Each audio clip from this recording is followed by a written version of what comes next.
Buen día, Iglesia MPH. Feliz domingo, feliz comienzo de semana. Feliz semana, bendecido día y, ¿por qué no?, esperando lo mejor de parte de Dios. Si es que nuestra fe permanece firme. Esto lo deseamos para ustedes, para su familia y para todos los que les rodean. Tengan entonces una semana plena de bendición. Tan importante es este tiempo que muchos están viendo milagros. Cuando oramos a Dios vemos milagros que se manifiestan en nuestra familia, en nuestros amigos, en nuestras personas queridas o aquellos que son conocidos por nosotros. Vemos cómo Dios actúa frente a la oración. Y en base a esto, nos gustaría compartir la entrada triunfal y el porqué de la entrada triunfal profetizada por el profeta Zacarías tiene tanta mención en Juan capítulo 12 a partir del versículo 12.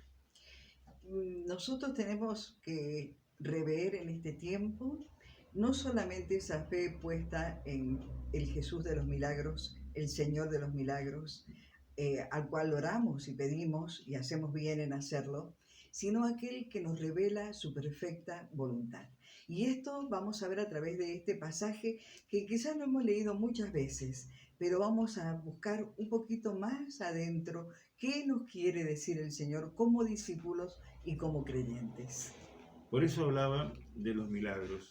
Este hecho profetizado por Zacarías tiene una connotación tan especial en el Nuevo Testamento que muestra a este Jesús que fue conocido primeramente por los milagros que hacía, pero después de esto, después de haber resucitado a Lázaro, la gente que se entera justamente que Jesús iba a Jerusalén sale a recibirlos. Y el texto es tan explícito en este lugar que nos clarifica a nosotros también de qué manera debemos aceptar a Jesús. Si lo aceptamos por sus milagros o lo aceptamos por lo que Él es verdaderamente. En ese tiempo, según queda registrado en el Nuevo Testamento, a través del Evangelio de Juan, mucha gente salió con júbilo, con palmas, justamente cumpliéndose esa profecía. Pero esto era por la fama de Jesús, por los milagros y por lo que habían visto de él. Ahora, Jesús se aparta con los discípulos y eso es tan importante. No quedarnos con lo que hemos recibido o con lo que esperamos o con lo que sabemos que Él puede hacer por nosotros y por aquellos que amamos, sino conocer más del ser de Jesús, del hecho de Jesús. Entonces Él da un paso más y con ese grupo de discípulos que lo seguían, que estaban pegados a Él y lo conocían y le amaban y le habían entregado su corazón, Él les explica que la hora de ser glorificado ya llegaba. Pero fíjense de qué tipo de gloria está hablando el Señor. Seguimos leyendo, ¿no es cierto? A partir del 24, ¿qué dice la palabra? Saben que el grano de trigo no produce nada, a menos que caiga en la tierra y muera. Y si muere, da una cosecha abundante. Qué tremendo es creer que la muerte es un castigo o que la muerte es el final de todas las cosas, sino que acá el Señor nos habla y nos revela algo más profundo, el significado que tiene. Así como el trigo es para la tierra que da una abundante cosecha, así es Jesús para nosotros. Como es el grano de trigo para la tierra, es Jesús para nosotros. Cuando Él paga ese precio tan alto en la cruz del Calvario, y de esto ya estaba revelando a sus discípulos esta profundidad en la enseñanza, es cuando nosotros somos salvos. A través de ese sacrificio, a través de esa muerte, nosotros todos obtenemos salvación. Es decir, vendríamos a ser los frutos de ese sacrificio. Tanto es así como es el grano, la semilla que cae y da abundante cosecha. Muchas veces en la propia vida nuestra, en nuestro caminar, en nuestra realidad, tenemos gente que ha pasado, nosotros mismos tenemos nuestro pastor que ha partido con el Señor y nosotros somos frutos de ese ministerio. Hay muchas personas que parten, porque todos iremos un día, pero tenemos que pensar, ¿y somos dignos frutos de esa muerte, de ese sacrificio o de esa partida o de esa vida que se entregó a favor de nosotros, que sirvió, que pasó a nuestro lado, que dejó un testimonio, que dejó sembrado cosas en nosotros, ¿son frutos dignos? Bueno, el Señor estaba hablando de algo tan importante como eso y continúa profundizando y hablándole a los discípulos. Si ustedes consideran que su vida es más importante que obedecerme, no tendrán vida eterna. Pero si consideran que su vida en este mundo no es importante y me obedecen, entonces tendrán vida eterna. Ahí está la revelación que queremos nosotros impartirle, que usted pueda recibirla de parte de Dios. No todo queda ahí.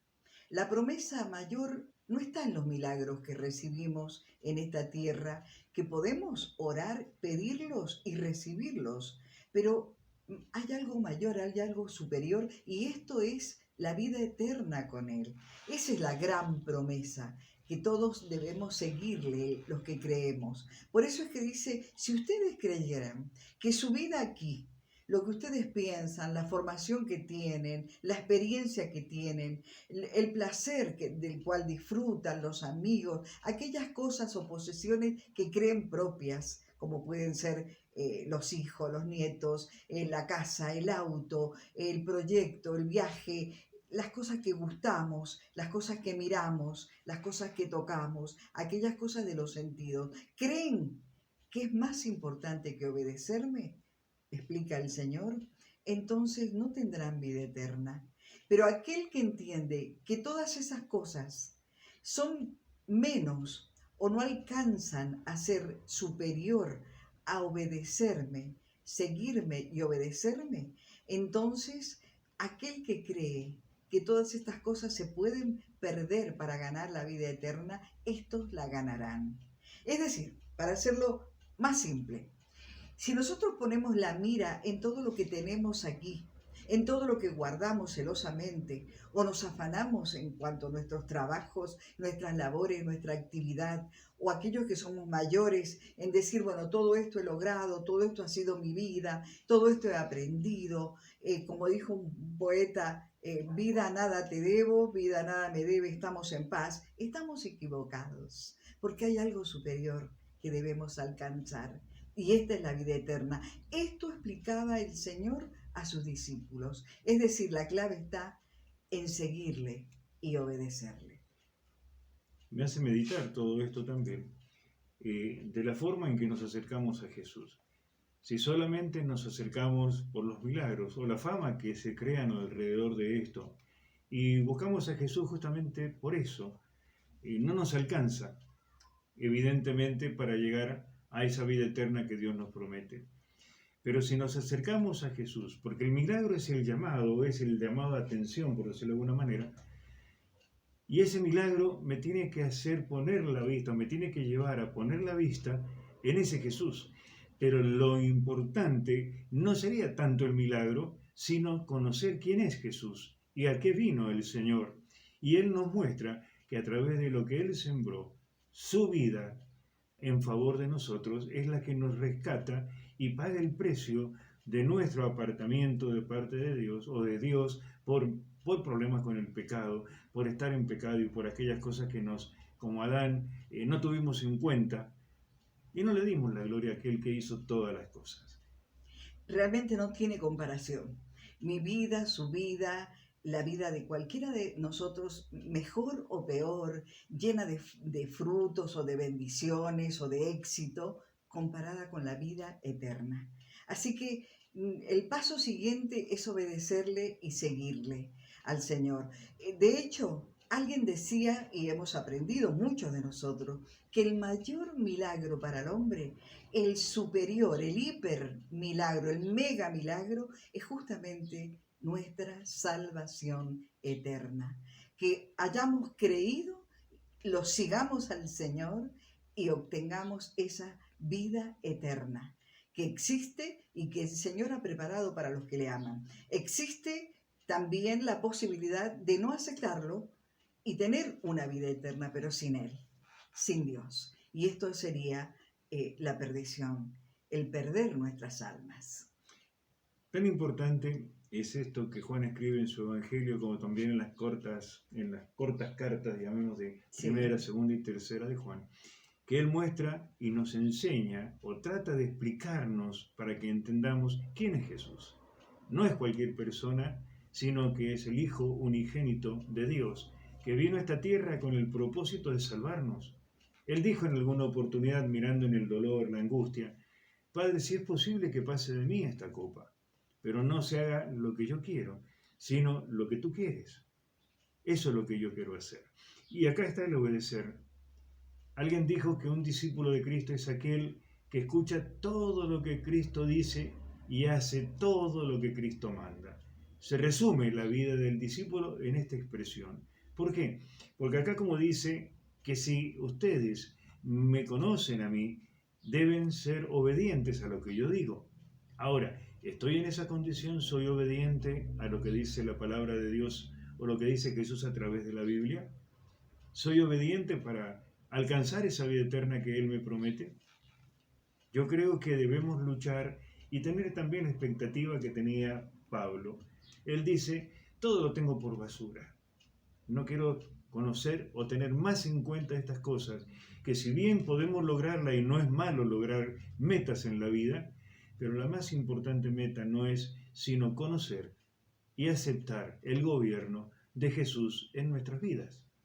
Vamos a leer enseguida el 26, pero nótese que el énfasis que estamos poniendo no es que usted tenga una vida inactiva, pasiva o de dolor, de tristeza, sino que todo lo que concierne a la vida aquí en este mundo no tiene comparación con la promesa de la vida eterna.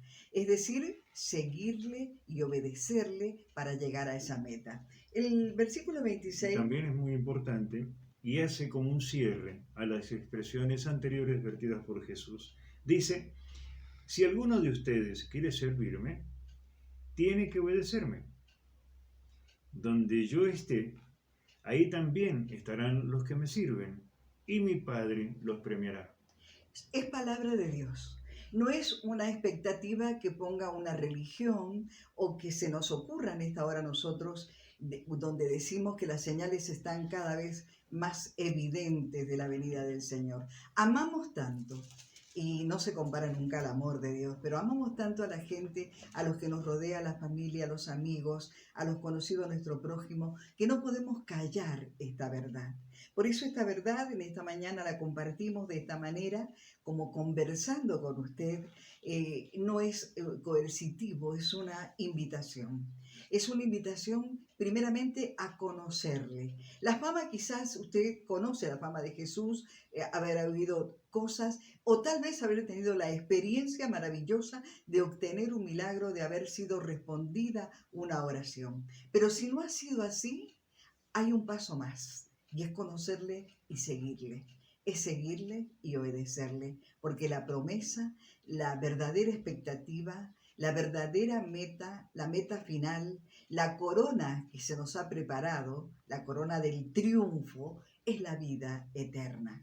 Yo anhelo en mi corazón por tantos amigos y amigas, por tantas familias que están cercanas a nosotros, que tengan muy clara esta palabra y que tomen una decisión, porque es el momento de tomar la decisión. ¿Para dónde voy? Porque todo no termina aquí. ¿Para dónde voy? ¿Me voy con Dios? Si me voy con Dios, debo estar segura de haber seguido y obedecer a Cristo en todo lo que Él pide, en todo lo que Él demanda. Amén. Jesús, en esta expresión, o como la está explicando de esta manera, toma la muerte como una glorificación, como una victoria, no como una tragedia. Para nosotros, si bien cuando tenemos una pérdida en la familia o aún nuestra propia vida puede ser truncada en cualquier momento, lo importante es tener la certeza y claridad de a dónde yo voy después de este tiempo. ¿Por qué? Porque debemos tomar la vida como un hecho, digamos, transitorio, que tiene un principio y tiene un final. Pero después de esta vida, conforme a la palabra de Dios, hay otra que es eterna. Entonces debo poner toda la fuerza en aquellas cosas que me hacen llegar a la puerta de entrada de esa vida eterna. Primeramente, conocer a Jesús. No solamente por los milagros que le hace, porque es un Dios todopoderoso, sino también por quién es Jesús y qué vino a hacer por nosotros en esta tierra. Para el que ha creído, para el que cree, para el que le sigue, el milagro ya está hecho. El mayor de todos los milagros, que es la salvación de nuestra alma, que es la vida eterna. Amén. Así que eso estamos, eso comunicamos y en eso hacemos énfasis en esta mañana. Para usted, para la familia, para los que están cerca y para los que están lejos. Amén. Y para finalizar, quisiera compartir la parte final del capítulo 20 de Mateo, en donde nos muestra a nosotros que somos las personas responsables de extender la fama de Jesús, pero luego para que esa fama lo dé a conocer a Jesús. El profeta hablaba de Jesús como el Mesías, el Dios Todopoderoso. Pero en la palabra, en Mateo dice, cuando ustedes me conozcan y hagan lo que yo les mando, dice, vayan por todo el mundo haciendo discípulos, bautizándolos en el nombre del Padre y del Hijo y del Espíritu Santo. Y acá viene lo más importante. Somos nosotros los que debemos enseñar a aquellos que entren a lo que escuchen el llamado de Dios en este tiempo, los que debemos ministrar, enseñar cuáles son las formas, cuál es el camino y de qué manera lo debo recorrer. Yo decía que aquellos que venían con palmas y con júbilo y gritando, bendito el que viene en el nombre de Dios, ustedes lo van a leer en Juan 12, 13, estos habían escuchado la fama del Señor, pero aquellos discípulos, como nosotros y como ustedes, que dan un paso más y le siguen, bueno, estos no solamente somos aquellos que escuchamos la fama, que conocemos de las obras del Señor ayer, hoy y siempre, sino que hemos pasado por el bautismo del Señor, le seguimos y le obedecemos. No es fácil, porque el camino es angosto, pero es el camino que nos lleva a la vida eterna. Para concluir, podemos decir, Dios los bendiga y que nos dé la fuerza, la motivación, la gracia y la sabiduría para compartir a este Jesús con aquellos que son nuestros queridos, nuestros amados, nuestros amigos, porque este tiempo lo necesita. Ellos no tienen lo que tenemos nosotros, la confianza y la fe, que un día nos llevará a la vida eterna. Pero sí tenemos a ese Jesús que nos muestra el camino. Seamos dignos frutos de esa semilla de trigo que cayó en tierra y que se glorificó y glorificó a todos los que le siguen porque nos hizo salvos. Seamos dignos también de aquellos que nos anteceden en esa partida hacia la vida eterna y que dejaron testimonio en nosotros. Seamos dignos de su vida, seamos dignos de su memoria, seamos dignos de aquellas cosas que nos ha tocado vivir y presenciar y ser testigos. Esta es la verdadera meta, el verdadero camino hacia esa promesa grande que tiene preparada Dios para los que le aman. Y hasta aquí, palabra de Dios, el texto que hemos leído es de la Biblia para todos. Es tan importante porque es como una versión más al alcance nuestro, para poderla comprender, entender. Pero también contamos con el Espíritu Santo, que es quien nos lleva a la revelación. Dios les bendiga. Feliz comienzo de semana y si Dios nos permite estaríamos con ustedes el domingo que viene. Bendiciones, les abrazamos con todo nuestro amor y les dejamos en la compañía del buen Dios, del buen Señor y su palabra.